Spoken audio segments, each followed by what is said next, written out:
Ya Zahra, Ya Zahra, Ya Zahra, Ya Zahra, Ya Zahra, Ya Zahra, Ya Zahra, Ya Zahra. أعوذ بالله من الشيطان الرجيم بسم الله الرحمن الرحيم اللهم كن لوليك الحجة بن الحسن صلواتك عليه وعلى آبائه في هذه الساعة وفي كل ساعة وليا وحافظا وقائدا وناصرا ودليلا وعينا حتى تسكنه أرضك طوعا وتمتعه فيها طويلا برحمتك يا أرحم الراحمين. Que la paix et la bénédiction d'Allah soient sur le messager Muhammad sallallahu alayhi wa alihi wa sallam ainsi que sa pure et sainte famille. Et je vous salue tous ceux qui m'écoutent grâce à cette vidéo dans laquelle nous allons vous raconter l'histoire de la tragédie de Karbala et qui vous seront diffusées en plusieurs parties. Pour vous raconter cette tragédie et cette histoire qui s'est déroulée en l'an 60 de l'Hégire et qui s'est terminée par l'assassinat du petit-fils du saint prophète Muhammad sallallahu alayhi wa alihi wa sallam par l'armée de Yazid ibn Muawiyah ibn Abi Sufyan, que la malédiction d'Allah soit sur eux, nous avons choisi le livre Nafasul Mahmoum qui est écrit par Sheikh Abbas Al-Qummi et traduit en français par Farida Mahdawi Damghani. Nous n'allons pas lire tout le livre, mais nous avons choisi des extraits que nous allons raconter pour que ceux qui n'ont pas le temps de lire les livres ou le livre de la tragédie de Karbala, ainsi que les enfants aussi, qui sont des enfants francophones, peuvent ainsi connaître cette tragédie et aussi de par le monde, toutes les personnes qui sont assoiffées par la justice et par l'humanité. Nous commençons donc la lecture de ce livre par les caractéristiques de notre imam Hussein ibn Ali ibn Abi Talib alayhi salatu wassalam. Bismillahir Rahmanir Rahim. Imam Hussein ibn Ali, que la paix et la bénédiction d'Allah soient sur lui, est tellement célèbre et possède un nom et une personnalité tellement notoire que tout de par le monde entier le connaissent. Ainsi, pour initier ce livre, il nous suffirait de répéter ce que vous savez déjà, que son grand-père, l'illustre, n'était autre que le messager d'Allah, Muhammad Mustafa sallallahu alayhi wa alihi wa sallam. Son père était Ali ibn Abi Talib alayhi salam. Sa grand-mère était Khadijat al-Kubra Ummul Mu'minin alayha salam. Et sa mère, l'illustre Fatima al-Zahra, digne et douce fille de l'envoyé de Dieu alayha salatu wassalam.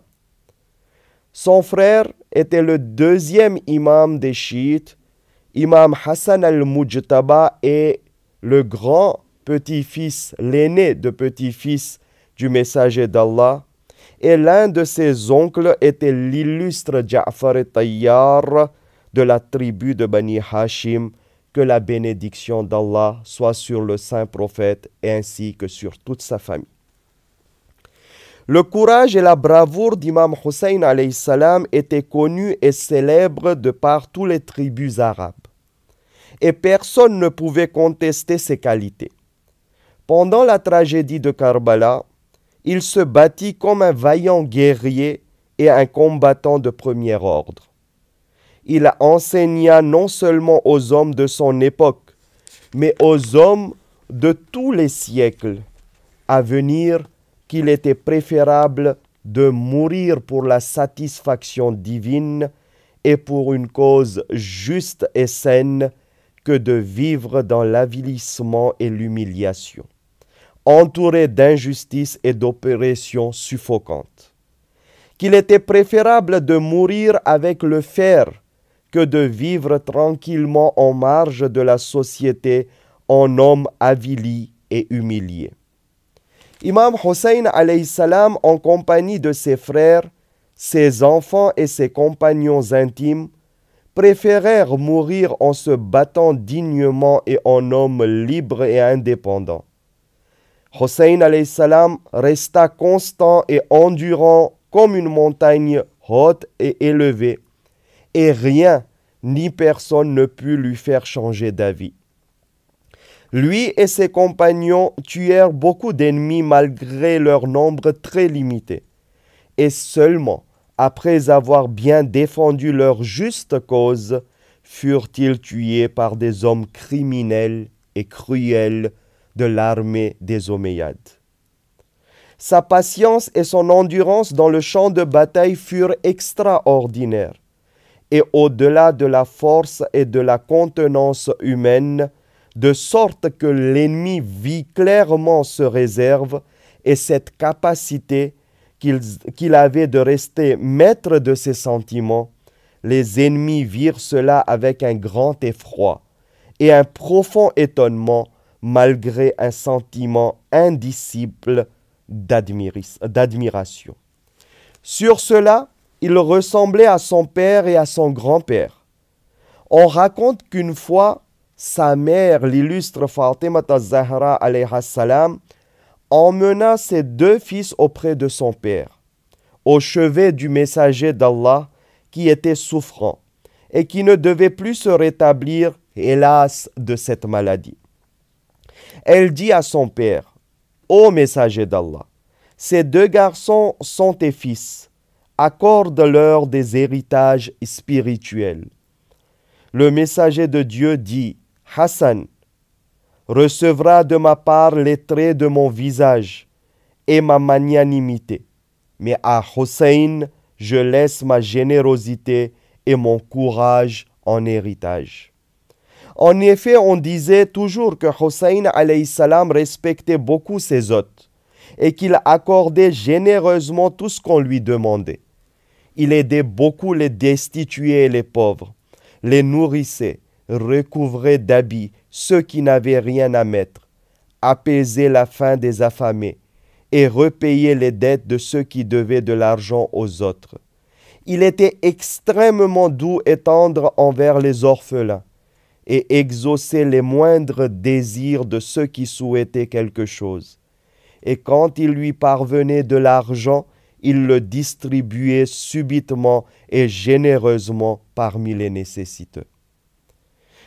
Son fils le Seigneur et Imam Ali ibn al-Hussein Zaynul Abidin alayhi salam, après la tragédie de Karbala, dans un sermon qu'il fit à Cham, déclara: « Dieu nous accorda la science, la douceur, la générosité, la magnanimité, l'éloquence, le courage, la bravoure et cet amour que nous provoquons dans le cœur des hommes et des femmes pieux. » Il est très évident que celui qui dans la guerre n'avait cure de sacrifier sa propre vie n'aurait pu ne pas être généreux et magnanime.